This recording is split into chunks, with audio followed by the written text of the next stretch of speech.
Врховниот суд денеска на јавна седница ги разгледува жалбите на шестмината осудени на доживотни затворски казни во случајот Монструм, односно петкратното убиство кај Смилковско езеро. Предходно два пати беше одложена оваа седница која требаше да се одржи на 30 мај, па беше презакажана и повторно одложена на 9 јуни. Судот прифати да ги побаре и да ги земе предвид доказите на обвинителите од специјалното јавно обвинителство кои на пресконференција истакнаа дека водат предистражна постапка за случајот Монструм.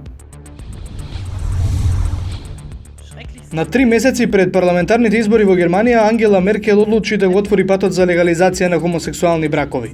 Со ова, Меркел, која се кандидира за 4ти мандат на чело на германската влада, сака да им одземе изборен адут на левите партии кои одамна се залагаат за оваа легализација. Германскиот парламент веќе утре треба да го изгласа овој закон. Владина делегација, предводена од вице-премиерот задолжен за европски прашања Бујар Османи, денеска ќе престојува во еднодневна посета на Брисел на 14-тиот состанок на Комитетот за стабилизација и асоциација. Во составот на владината делегација се министерот за правда Билен Саљи и министерот за информатичко општество и администрација Дамјан Манчевски.